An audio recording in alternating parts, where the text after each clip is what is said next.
I don't think the relations between South Africa and the United States are rocky. In fact, they're very good.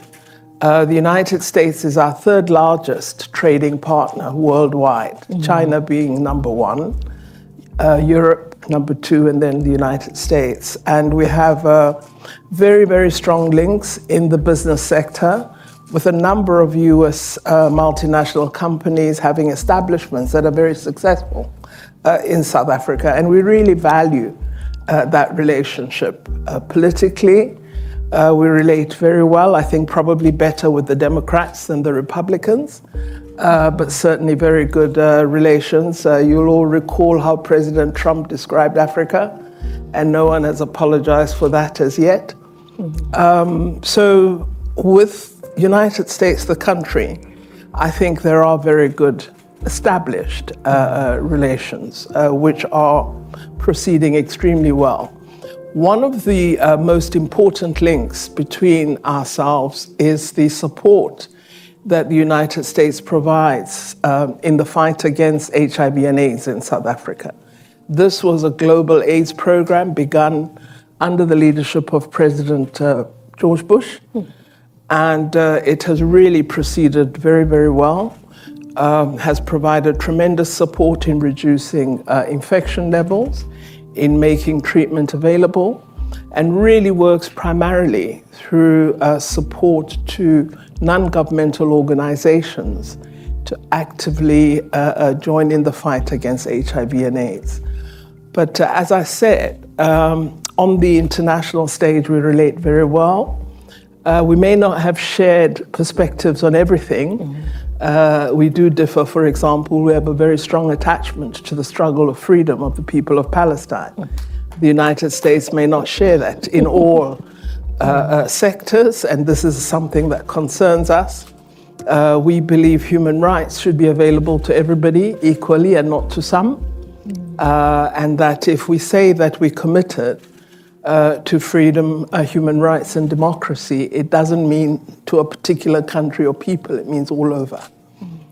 So we try to espouse that perspective. But I'm very glad that President Biden has invited President Ramaphosa to meet him. Our last meeting in the United States was of African presidents, heads of state, meeting President Obama several years ago, and that was the last summit that was held between African heads of state and the head of state of the United States of America. President Biden has, I think in his term in office, invited different heads of state to meet with him. And I do understand that at the end of this year, there will be a summit involving several heads of state. So we're very pleased that our president is invited for this bilateral meeting where, again, we will talk about trade. Economy is very important for us because if we don't have growth, we can't address the challenges confronting South Africa. So I believe they will focus on economic matters. They'll focus on security because the issue of insecurity and instability on the African continent, in pockets of it, is of great concern to us. And then the matter of health as well, related to pandemic preparedness. President Biden has been vocal in supporting our initiatives to have Africa do more in innovation, science and research in order to have the ability to produce treatments on the continent as well as diagnostic and other tools. So they will discuss health. And thirdly, we will discuss our belief in multilateralism. We strongly believe that the global multilateral institution that all of us should support and uphold is the United Nations and no other. We don't think there should be another multilateral body espoused by anyone, and we'd like to see a strengthening of the UN to play the role that it should play in ensuring world security and global development. We're disappointed with what has happened with respect to Ukraine and Russia, particularly given that Russia is a member of the UN Security Council.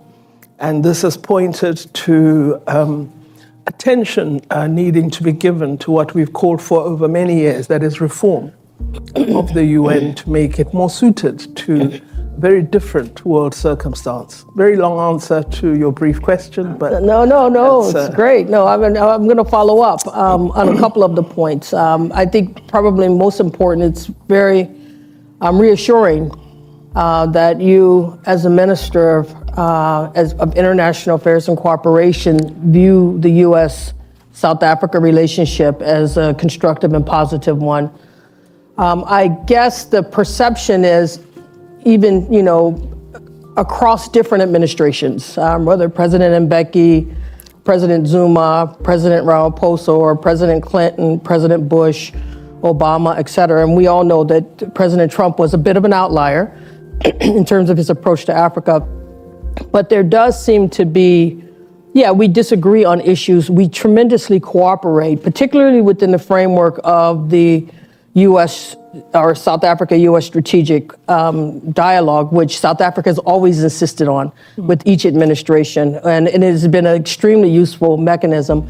But there is a degree to which the tone of South Africa's rebuke of the United States is very different than the tone that we hear even with the Russian invasion of Ukraine. The principle may be the same, but the tone of when the U.S. went into Iraq, for instance, was extremely sharp and clear from South Africa, where it seems to be more muted with the Ukraine-Russia. Even the tone of, say, United States is putting draconian sanctions against the little island of Cuba, where, our people have struggled for freedom, but, as if America didn't also struggle for freedom.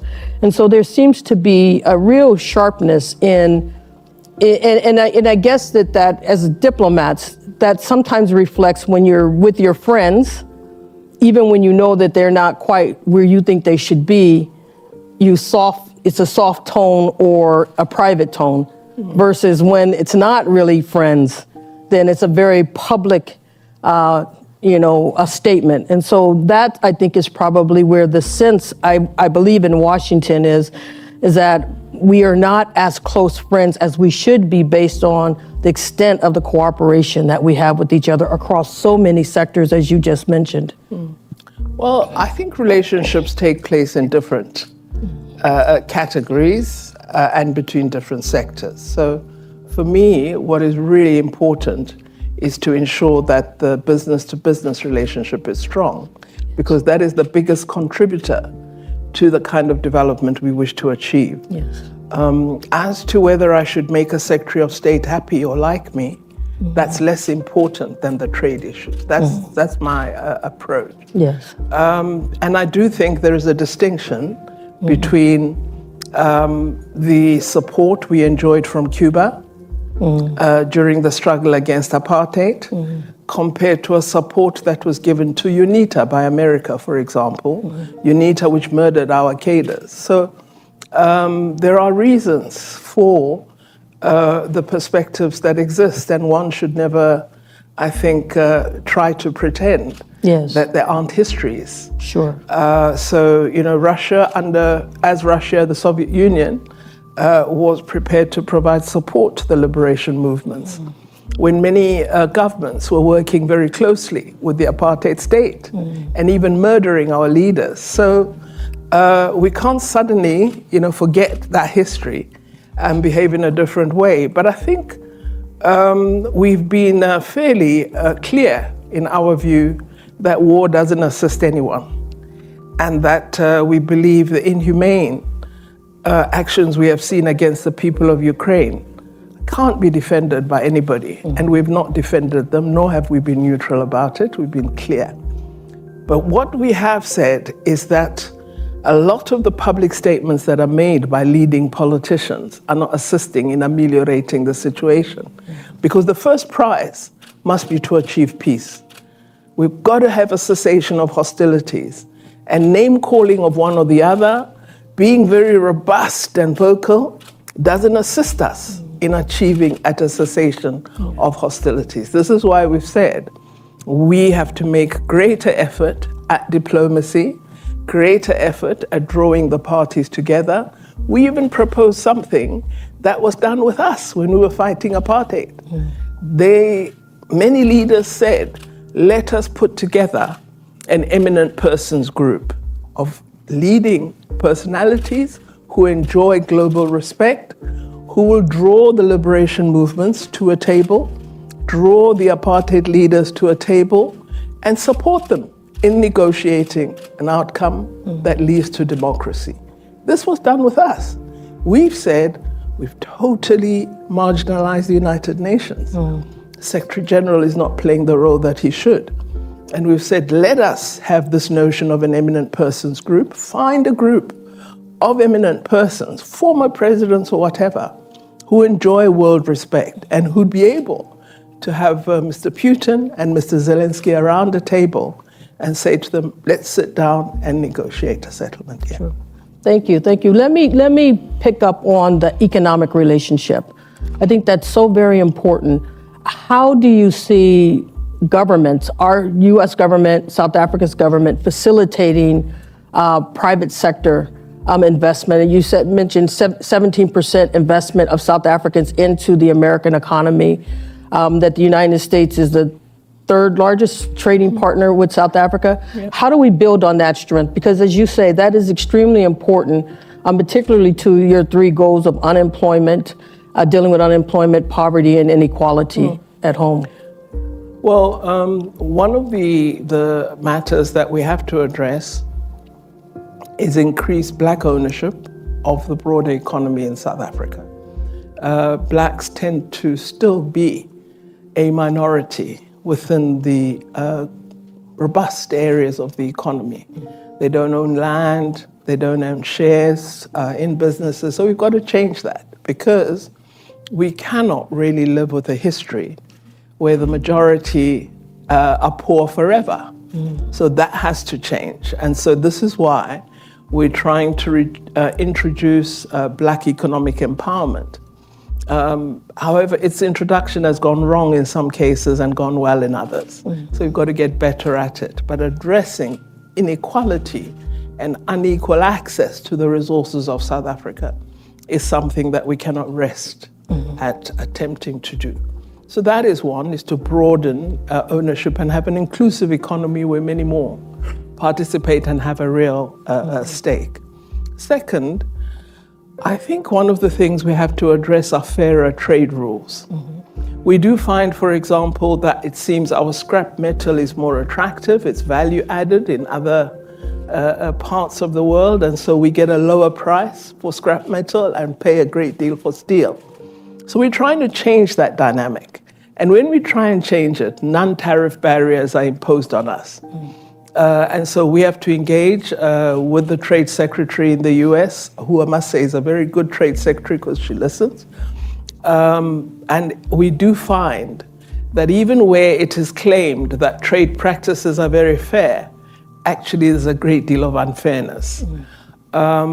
So attending to fairer trade rules that allow for value-added production and increased industrialization and manufacturing capacity, both in South Africa but broadly on the African continent, is a very big endeavor that all of us have to do much more on.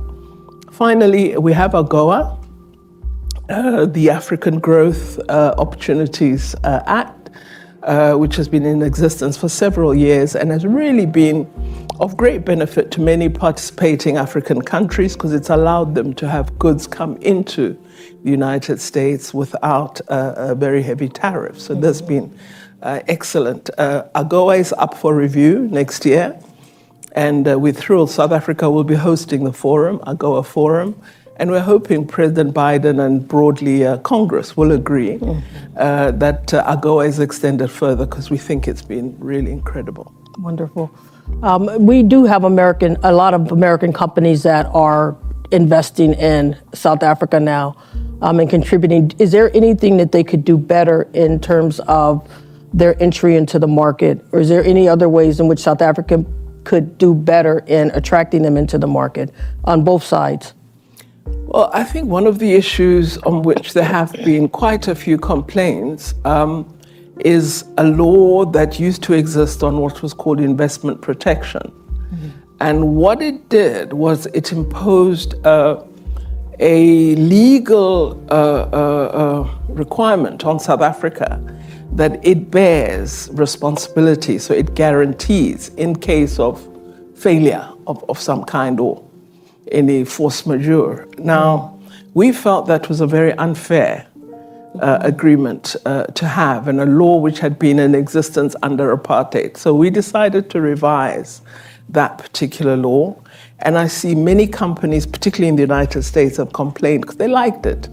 But we cannot bear that guarantee. It's just something that is unaffordable for us. We think we must be fair. We must have proper security for investors in South Africa. But when we become almost an insurance company, then it's just overburdening. And that is an aspect that has been raised as a concern. Some American companies, and really from many years ago, even those that invested under apartheid did attempt economic empowerment of Black people. So your Pepsi, Coca-Cola, one or two others. You remember the Sullivan Code and those affirmative action initiatives, which did make a difference. So generally, when companies come into South Africa, they do understand Black economic empowerment, probably from the history as well of the United States, and so do tend to fall in a positive way. Not all, but fall in quite well with our laws and our policy. Our labor laws are quite tight, and so we've had to look at them. I think they're particularly implementable for huge multinationals, but for smaller businesses, they're very difficult. So we've tried to look at how we change the laws without disadvantaging workers or having them exploited, in order to not compel smaller companies to become party to bargaining chamber decisions that are taken with really big companies in mind. So these are some of the sticky points that you have from time to time. But we've been absolutely thrilled. President Ramaphosa in 2019, following his election, set himself a target of $100 billion US attracted into South Africa as foreign direct investment in his 5-year term. We've reached 95% of that in 3.5 years. We continue to aim at the 100 billion, but we're very pleased at the progress. And many companies from the United States have participated in new initiatives, new investments, increasing their plant presence and so on. So there's been, good progress, but we need much more. Yeah, well, we've got Ambassador Briggity there, and we know he's going to do the job for us. So. The 5% is with him. There's no question that things will get done. I've got about 5 or 10 minutes left with you before we open it up to the members. So let me just push again hard, because I like the discussion and I like debate on global governance. Right now, in 1945, when the Bretton Woods institutions started coming into formation, most of Africa was colonized. So didn't really have a say in the design and the setup of those institutions. And of course, those who won the war took the power. Now today, we're in a very turbulent time, pandemic recovery and preparedness. We have the Ukraine-Russia war in Europe. We have geostrategic competition between the United States and China. Things are moving. And you had said in one of a speech that you gave, asking for more resources for South Africa's diplomacy in this time, you said transformation of the global system of governance must move from based on power to one based on rules. And we all talk about a rule-based international system, and we need to adhere to a rule-based international system. But truthfully, in state relations, power and rules guide these decisions. So how does South Africa leverage its participation in many forums, the G20, the G7, the BRICS, the African Union, SADC, to try to have influence on the establishment of what the new rules of the game will be and how the power dynamics will come out in favor of the African continent, not just South Africa, having more say, more influence on those very things that you just talked about? Well, I think it can't just be South Africa. It has to be South Africa along with SADC, for example, or South Africa with the entire African Union, all of us in the G20. What we've been able to do in the G20 and as an invited participant in the G7 is to place Africa on the agenda of those formations. So it's important that South Africa is there, but it must always realize it's there on behalf of Africa and not on behalf of South Africa only.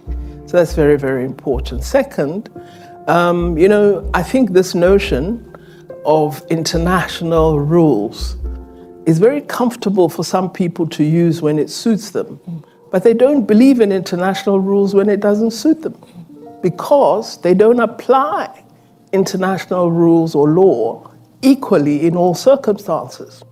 So you can't say because Ukraine has been invaded that suddenly sovereignty is important, but it was never important for Palestine.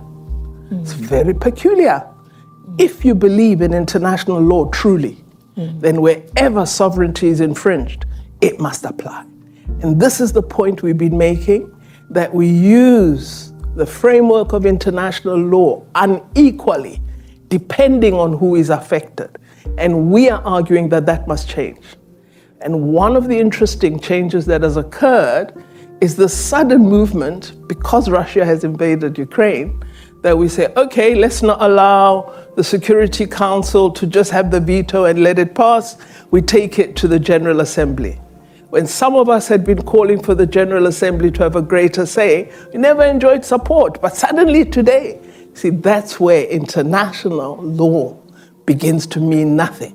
Because for some, we see it as a cheating, and for others, we see it as a benefit. So our argument is, let's revise the international multilateral system to ensure that we observe that post-1948 has arrived. What is the revision that you're looking for? Well, it should be more representative, more democratic. If we retain the Security Council, regions that are not represented there must have a space. And I think the move for the General Assembly to have a greater say is an important one. And it should be for everybody, not one country. So already the signs are there. Let's really ensure that we make these changes, which several countries have been calling for many, many years. We're now 54 independent African countries that are members of the African Union. We have 3 rotating non-permanent members that are elected every few years to the Security Council. I mean, what is that? So I really think we've got to rethink the multilateral system, ensure it's more fair, more open, transparent, and democratic.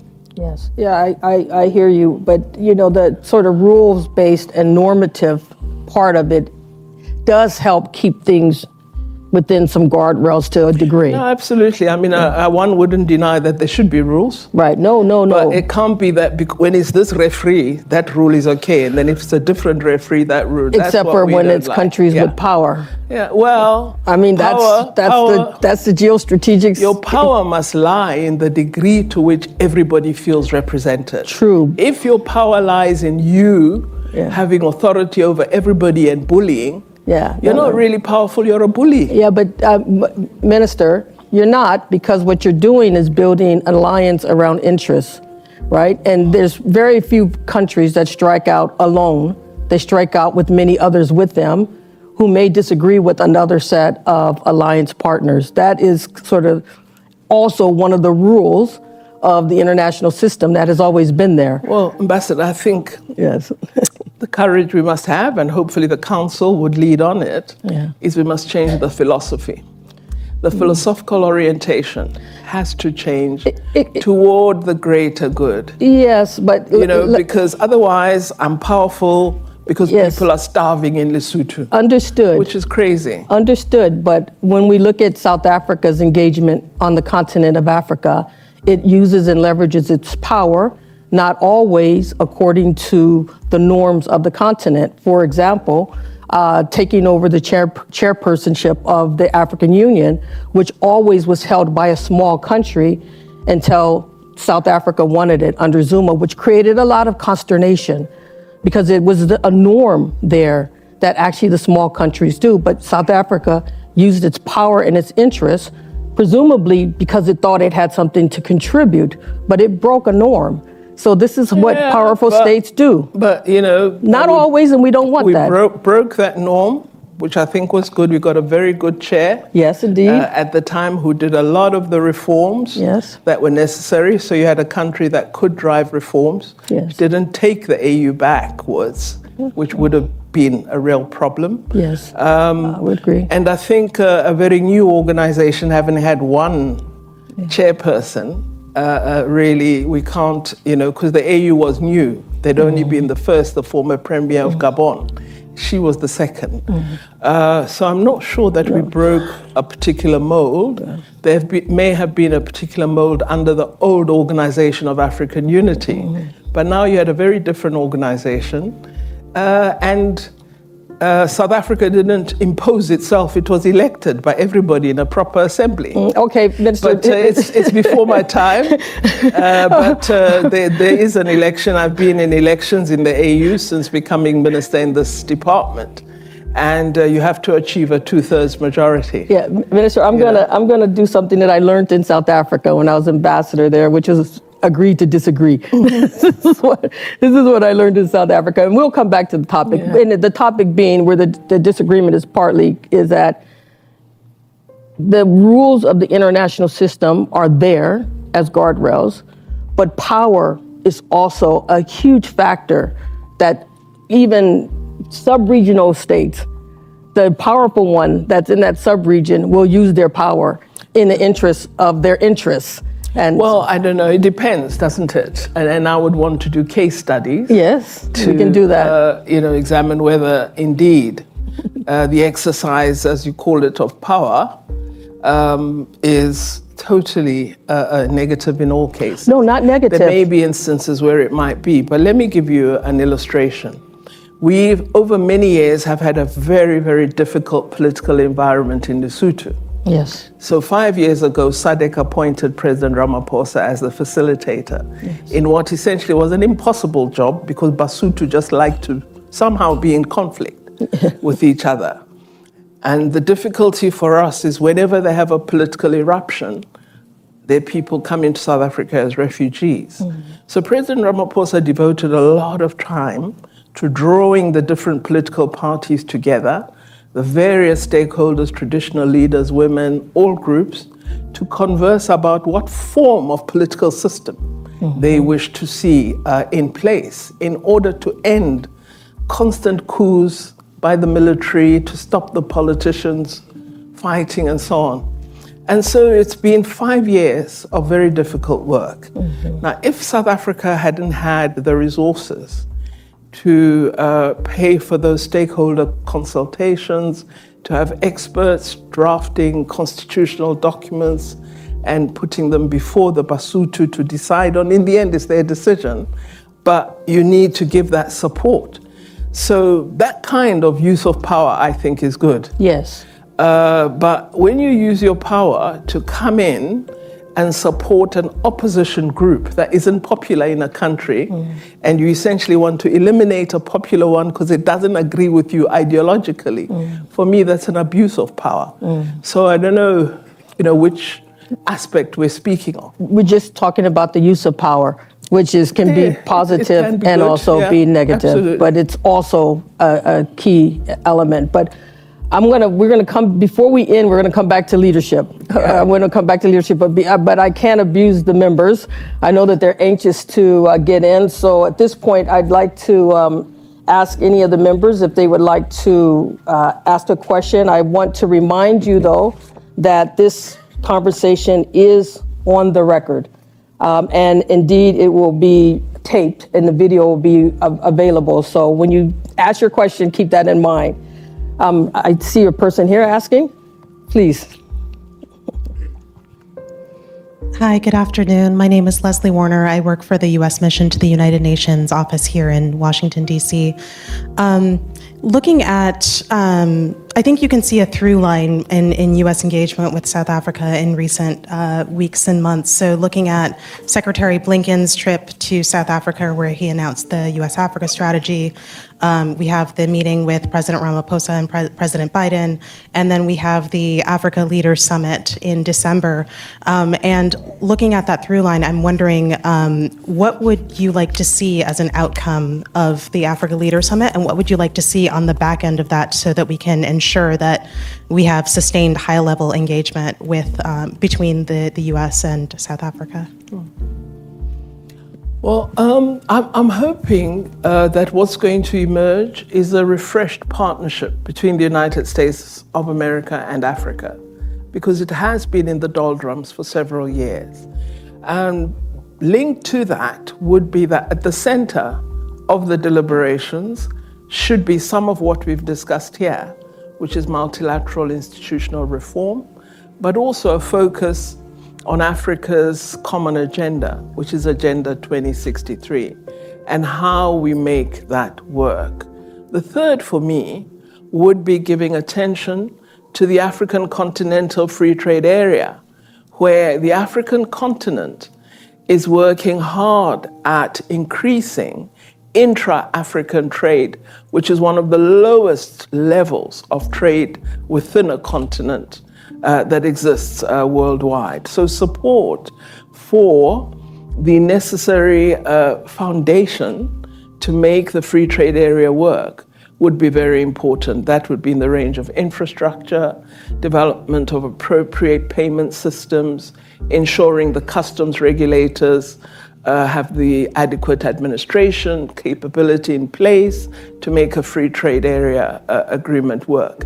So those, I hope, would be some of the areas. Then, of course, we must ensure that we have greater skills development on the continent in critical skills areas. I don't think, we want more arts trainers, or sorry to the arts people. But I think science is very important, technology, engineering, because those are skills we desperately need. I think as well in the finance and economic sectors, we need highly trained people, then information and communication technology. So skills would be critical. And we've had, as South Africa, very good relations in the science and technology domain, very strong research partnerships between the United States and South Africa. I would like to see more centers of excellence on the African continent focused on research and innovation, because this is sorely needed. We've got to get Africa to be an independent actor in the world. And in order to arrive at that point, it needs support. So that would be, those are the notes I'm giving President Ramaphosa. I don't know which one of them you'll raise, but. Thank you. We have a question online. We'll take the next question from Lucy Dunderdale-Kate. Hi, thank you so much for this fascinating discussion. I wanted to ask you, just on this issue of building international norms and rules that are consistent, what countries or leaders do you see as kind of allies in this endeavor, either on the African continent or globally? Kind of who are you working with and partnering in this?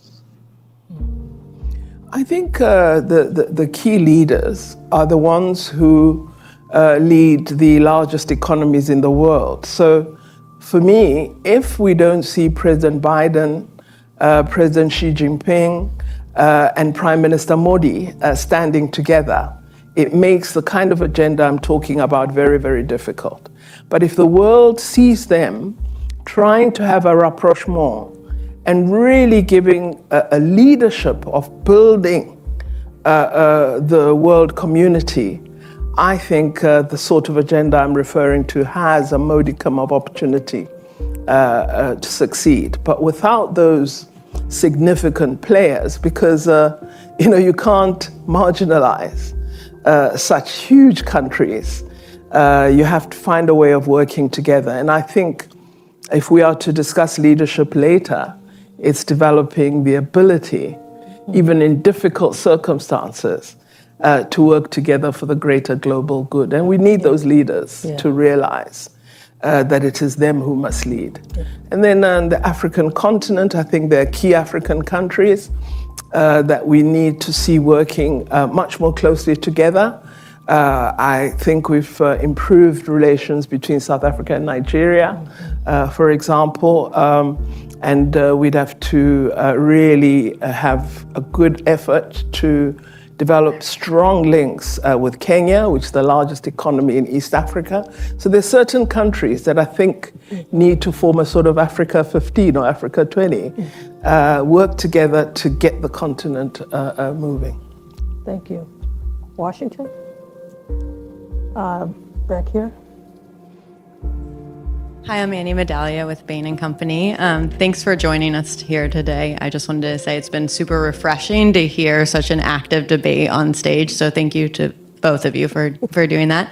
I wanted to ask about South Africa's position on the upcoming COP27 that will be held in Egypt. It would be great to hear what you're hoping to get out of it, South Africa's position, and additional considerations, particularly given the need to give developing countries kind of more of a platform in this discussion and debate. Thanks. It's very testing. The South African position is that all of us have a responsibility to respond to climate change. But we also argue that while there's a shared responsibility, it must be understood that it will be executed in a differentiated fashion, because not all of us caused the problem that we're experiencing today with equal active economic responsibility. So we're saying shared but differentiated responsibility. This is common but differentiated responsibility. And in order for us to ensure that developing countries are able to respond to the impact of climate change and to reduce the emissions, of which South Africa is a real guilty party, they have to be supported financially to take those steps. And this is why in COP after COP after COP after COP, we've been arguing for finance to be made available to developing countries. And at last in Glasgow, COP26, we had the first signs that there is going to be some attempt at making resources available, because 4 countries plus South Africa signed up to this Just Energy Transition program, which involves South Africa converting from coal to renewable energy resources, and support being provided to South Africa by France, Germany, UK, and I think the US were the 4 that committed. Discussions have begun on the financing with those 4. We're still trying to get detail as to exactly what it means. And we're hearing a lot of talk about loans, which means more debt. But the discussions are ongoing. So that responsibility to provide support is absolutely imperative. But we're committed to making a change. We've already begun to shift to renewables. Our big challenge is we've got some of the largest coal deposits in the world, and we have communities that rely on coal mining for their livelihood.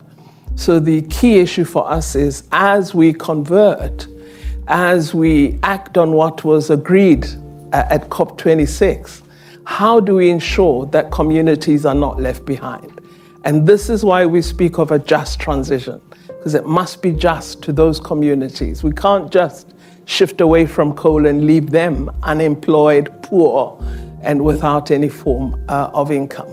So what we have agreed with 2 of the countries is that the funds they make available, we're going to direct at repurposing coal-fired power stations that are near their end of life. And we're going to convert them either to liquid gas or other forms of less emitting energy resourcing. So that is our response. But there will be a presentation by South Africa at the General Assembly Summit on this matter. We think there's movement now, but we're not yet seeing that 100 billion. But at least there are early signs of commitment. We'll be able to tell by COP28 whether the undertakings of COP26 were real. Wonderful. Let's go to the online question again. We'll take the next question from Zoe Liu. I am Zoe Liu, and I am a fellow at the Council on Foreign Relations. Minister Pandor and Ambassador Fraser, thank you very much for a great conversation. I truly enjoyed the conversation about the rules and power in the international system. So, Minister, my question is actually about the BRICS. And so could you share your opinion with us? Where do you see the role of South Africa in the BRICS grouping? And I ask this question, in the context of Russia's invasion of Ukraine and all that. And since Ukraine, especially in the context of sanctions, Russia has been pushing de-dollarization within the BRICS framework, and to a lesser extent, China and India as well. So do you see South Africa may have a shared interest with the rest of the BRICS along these lines?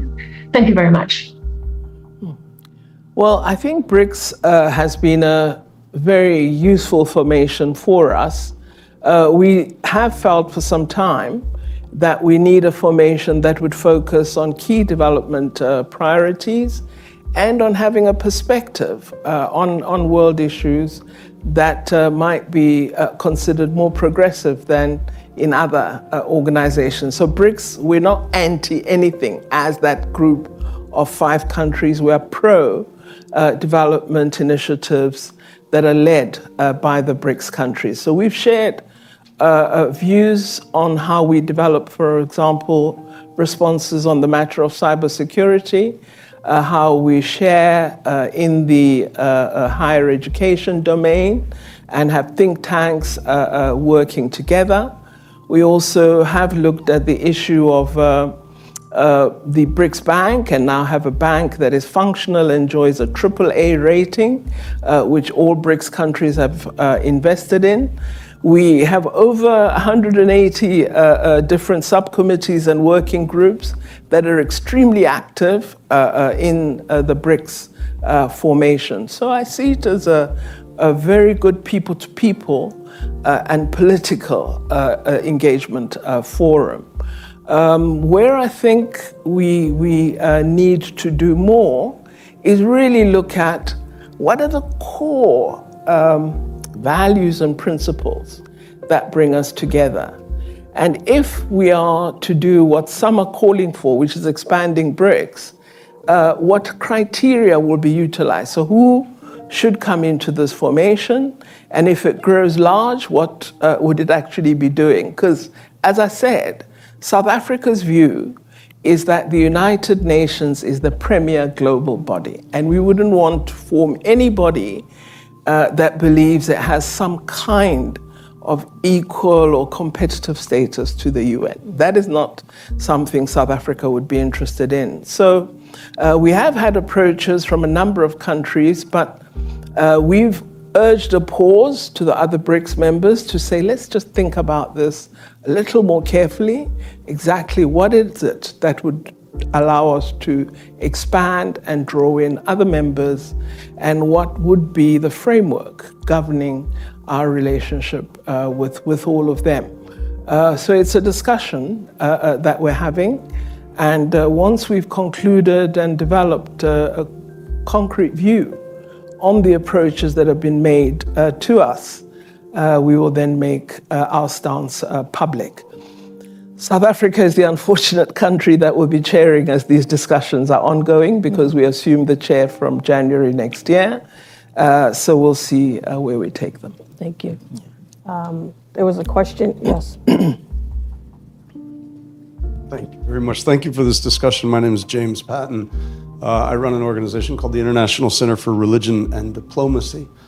I'm going to take a little bit of a turn here. We in the United States, I think we're experiencing undeniably a deepening of identity divisions within our country that's trending in troubling directions. There seems to be a almost dramatically increasing likelihood of civil violence here in the United States. And I'm curious, after decades of working on reconciliation, social reconciliation, what are your recommendations for us that we can learn from your experience to avoid collapsing into what looks like a possibly intractable identity conflict here in the United States that becomes social violence? Thank you. Well, I think in South Africa we're still learning to manage social relations. We haven't gone as far as we had hoped with achieving levels of social Recording cohesion, stopped. That would make us believe, that Recording in progress. we've reached the pinnacle of what we'd like to see as social relations between different groups in our country. So we've had outbreaks of really horrible incidents of xenophobia against other Africans who've come to South Africa either as refugees or economic migrants. But the second is we did have a civil uprising in July 2021 when we had the instance of the former president, Zuma, who has been accused of various acts of corruption. He was to stand trial and appear before a judicial commission. He refused to appear on more than one occasion. The Judicial Commission approached the courts, and the Constitutional Court found him in contempt and sentenced him to a period in prison. He enjoys support in particular areas of the country, and there was then, great momentum and protest about him, being sent to prison. Eventually, he did actually go and was imprisoned. And there was this huge outbreak of a riot in the province in which he resides, which is KwaZulu-Natal, but also in Gauteng, which is our largest economic center in South Africa. So, that taught us quite a lesson. We were totally unprepared for the violence that accompanied that riot. They burnt buildings, and particularly economic businesses were targets.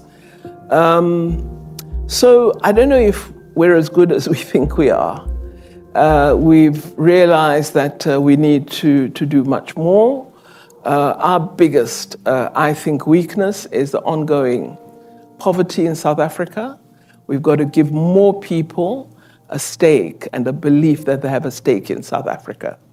We have to have more job creation. People must believe that being in South Africa, living in South Africa, means you matter. But if people don't believe that they matter, I think they'll always act against their country in all sorts of ways. So we're lucky that we embrace religious diversity at the inception of our democracy. And so we've not had in the religious sphere any conflicts against particular religious formations in South Africa. But certainly with respect to immigrants, and it's only African immigrants, not European or other, there have been awful incidents. But a part of it is that those who come into South Africa, we don't have encampment. Some African countries have many refugees, but they have camps. We don't. People freely live wherever they choose, and they tend to live in the poor township areas, and then establish micro businesses which appear as competition to the citizen community. And this causes a great deal of hostile attitude toward enterprising, African refugees. And it's a most disturbing situation that we're having to constantly address, along with non-governmental organizations. What we found is that sometimes politicians don't have the courage to speak up in a positive fashion and to encourage their people to move away from such attitudes. So at times, this hostility is used as a political organizing tool, and there's a lot of populism associated with some of the sentiments against our fellow African brothers and sisters. So you need maturity. I was surprised one meeting that even in the ANC, President Ramaphosa was booed when he called on people to respect everyone and we're a welcoming people, etc. And the was sort of, we're actually not that. But he persisted, and I think that's what you've got to do. But if you have many other political leaders who believe you can draw popular attention if you express a sentiment that an ordinary citizen would express, I think you then have a real problem brewing. Well, Madam Minister, we have 5 minutes left, and so I think that this conversation just now touches on exactly that question about leadership. Can you just share with us, particularly our younger members and our mid-careers, what core principles of leadership have sustained you through all of these impressive positions, difficult positions, both on the political side as an ANC member, as well as on the public service side as a government official? Well, let me say I learned a lot of my lessons outside South Africa, because I lived outside our country for many years due to my family, my parents being exiles. Mm-hmm. And one of the sites where I learned a great deal was when I had the privilege of being selected to study at Bryn Mawr. Mm-hmm. And a group of South African women in the higher education sector were invited to participate in a fellows program. Mm. And in that program, I learned about mentorship, about how you manage power, and about how it's important to always learn. Mm. So learning is important. I think leaders who don't read are really dangerous. Mm. So learning is very, very vital. 2, the word public service was not chosen loosely. It really does mean you are there to serve the public, not yourself. And where many leaders fail us is that they believe they're there for themselves. They don't believe in public service. They believe in public serving me. So I think public service must be a real meaning for you. And then finally, just working with integrity and honesty, hopefully, because there's nothing worse than a corrupt leader.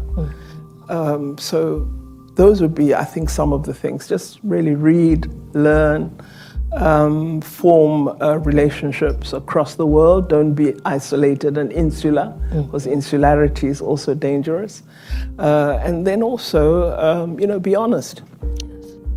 Well, we know that you do all of those things. Thank you so very much. Thank you so very much for this very frank and wise conversation. We really do appreciate it, and we're so grateful that you are the Minister of International Relations and Cooperation in South Africa at this critical time of forging these relationships globally, and especially with the United States. So please join me in thanking the Minister.